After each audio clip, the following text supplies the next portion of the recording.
제가 몇 차례 얘기를 했는데 정부가 답이 없어서 오늘 다시 말씀드리겠습니다. 윤석열 대통령은 신원식 국방부 장관을 즉각 파면해야 됩니다.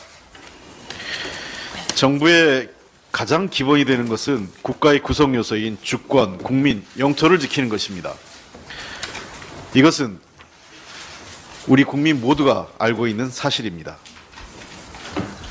특히 국방부 장관은 이러한 국가의 업무를 수행하는 데 있어서 가장 핵심적인 국무위원입니다.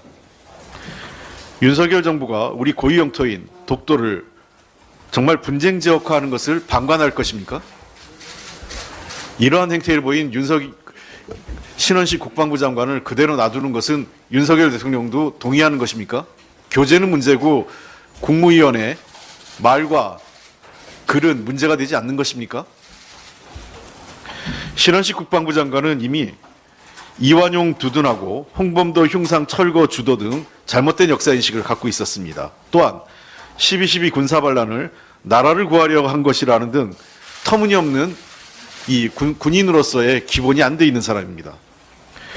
그리고 전직 대통령에 대해서도 정말 차마 입에 담을 수 없을 정도의 말을 되풀이했습니다.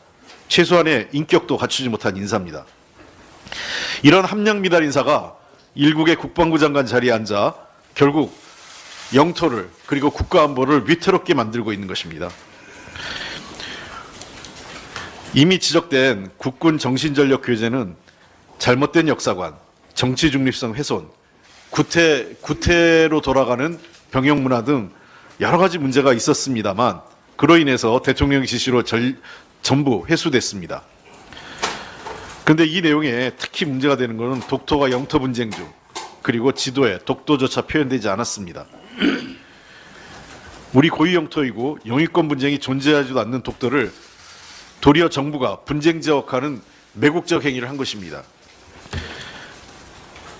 신원식 장관은 작년 3월 국회의원으로서 국회 국방위에서 한일 간의 과거사 그리고 독도 영유권 분쟁이 있는 건 사실이라고 발언하고 이와 같은 내용을 자신의 SNS에도 게시했습니다.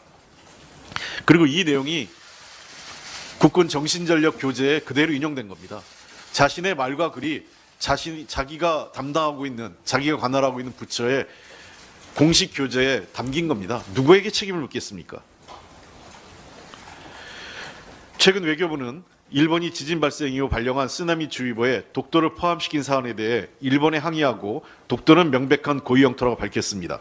도대체 외교부와 국방부 둘 중에 어느 나라가 다릅니까? 도대체 어느 입장이 정부의 공식 입장입니까? 지난번에도 말씀드렸습니다.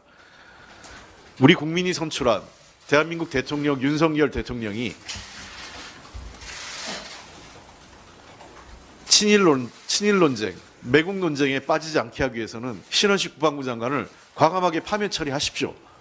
그것이 대한민국 대통령이라는 것을 확인해주는 제 첫 번째 행보입니다. 다시 한번 분명히 말씀드립니다. 신원식 국방부 장관 파면하십시오.